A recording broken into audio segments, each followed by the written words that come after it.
علیکم رحمۃ اللہ وبرکاتہ۔ امید ہے آپ خیریت سے ہوں گے۔ نیکی میں شوہر کی اطاعت کرنے والی حضرت ثوبان رضی اللہ تعالیٰ عنہ فرماتے ہیں کہ ہم لوگوں نے یہ معلوم کرنا چاہا کہ کون مال نفع بخشے تاکہ اسے اختیار کرے۔ آپ نے فرمایا سب سے نفع بخش چیز یہ ہے کہ اسے ذکر کرنے والی زبان، شکر کرنے والا دل نصیب ہو اور ایسی نیک ایماندار بیوی ہو جو اس کے دین میں مدد کرنے والی۔ آپ صلی اللہ علیہ وسلم نے 3 دفعہ نفع بخش چیزوں کو بیان کیا ہے۔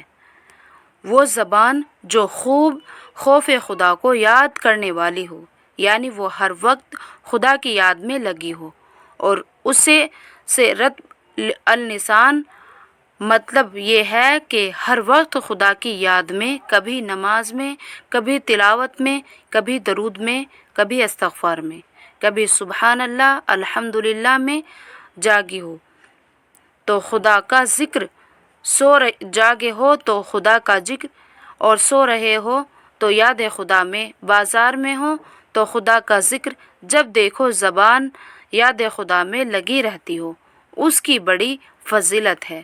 یہ اللہ کے اولیاء اور مرتوب بندے اہل جنت کی پہچان ہے۔ جب اس عادت ہو جاتی ہے تو جسمانی کام اس کی روح نہیں بندے اور ادھر کام بھی کرتے رہتے ہیں، ادھر زبان ذکر خدا پر مشغول۔ تم سے بھی اے ماؤں اور بہنوں ہو سکے یہ بقت اور گھر کا کام کرتے رہو اور زبان ذکر خدا میں مشغول رکھو۔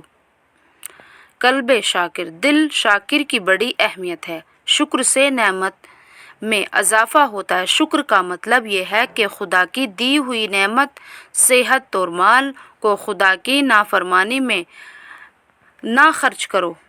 خدا کی نافرمانی میں نہ خرچ کرو، گناہ کے اسباب نہ اختیار کرو، یہ بھی ناشکری میں داخل ہے۔ تیسری جو اہم چیز اس مقام کے اعتبار سے ہے وہ یہ ہے کہ کسی کی ایسی بیوی ہو جو شوہر کی، اس کی آخرت اور دین کے امور میں اطاعت کرنے والی ہو، اس کا تعاون کرنے والی، مثلاً شوہر جماعت میں جائے، دین کا کام کرے، مدرسے میں پڑھائے تو وہ اس کے مقابلے میں دنیا کی جانب مالی فائدے دے کر نہ اکسائے اور اس سے نہ کہے کہ اس میں مالی پریشانی ہوتی ہے۔ چھوڑ کر دنیا کا کوئی کام کرو۔ بہت سی عورتوں کو دیکھا ہوگا شوہر مدرسے میں مدرس تھا کہ کم تنخواہ ملتی تھی تو اسے چھوڑ کر دوسری دنیاوی کام میں لگوا دیا تاکہ زیادہ مال ملے، مثلاً دکانداری میں یا باہر ملک سعودیہ میں بھجوا دیا۔ یہ اس کی دین کے خلاف مدد ہے۔ خلاصہ یہ ہے کہ شوہر اگر دین و آخرت کے امور کو اختیار کرتا ہو اور اس سے کچھ دنیا کا نقصان معلوم ہوتا ہو تب بھی عورت اسی دین میں رہنے کو کہتی ہو، اہمیت بڑھاتی ہو، دنیا کی تنگی اور کمی کی وجہ سے اسے پریشان نہ کرتی ہو، ایسی عورت مدد کے حق میں ہے، بہت بہتر ہے اور اسی کی فضیلت ہے۔ چنانچہ واقعہ یہ ہے کہ ایک صاحب عالم حافظ دیندار تھے، مدرسے میں دینی خدمت کرتے تھے۔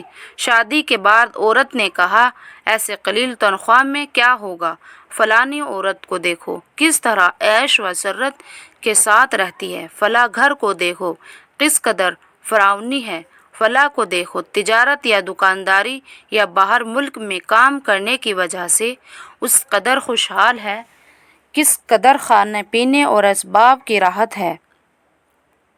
چنانچہ اس طرح اپنے شوہر کو دین کی خدمت سے ہٹا کر دنیاوی کام میں لگوا دیا تاکہ دنیا کی فراوانی حاصل ہو۔ ایسی عورت بہتر نہیں، اس نے آخرت کی دمائی ابرائی راحت کے مقابلے میں دنیا کی چند روز زندگی کی راحت کو ترجیح دی۔ اسی طرح اس کا یہ بھی مطلب ہے کہ نماز، روزہ، صدقہ خیرات میں اس کی اطاعت کرتی ہو، شوہر ذرا ڈھیلا ہو، سست ہو تو اسے تاکید کرتی ہو، نماز کے لیے اٹھا دیتی ہو، تبلیغ دینی امور میں رغبت دلاتی ہو، مدرسے، مسجد اور غریبوں کے تعاون میں اسے اکساتی اور تاکید کرتی رہتی ہو، تو ایسے عورت شوہر کے حق میں نفع بخش ہے کہ اس عورت کی وجہ سے اس کی آخرت بن رہی ہے، جس کی وجہ سے اسے ثواب اس عورت کو بھی ملتا ہے، جس کی وجہ سے اس کا ثواب اس عورت کو بھی ملتا ہے، نیکی پر ابھارنے والے کو بھی نیکی کرنے والے کی طرح ثواب ملتا ہے۔ چنانچہ بڑی خوش نصیب ہے وہ عورت جو اپنے شوہر کو دین پر، عبادت پر مدد کرے، نمازوں کی تاکید کرے، یا سست ہو تو نمازوں کی پابندی کی رغبت دے، اس کے کپڑے پاک صاف ہو، وضو اور غسل کے انتظام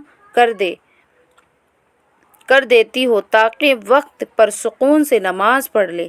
ایسی عورت خود بھی جنتی ہے اور اپنے شوہر کے لیے بھی جنت کا باعث ہے کہ اگر شوہر دیندار نہ ہو تو خطرہ ہے یہ ایسے شوہر کی رفاقت جنت میں نہ مل سکے، اس لیے اسے دیندار بنانے کی کوشش کرو تاکہ دنیا کی طرح جنت میں بھی ساتھ رہ سکو۔ ویڈیو کو لائک کریں اور شیئر کریں۔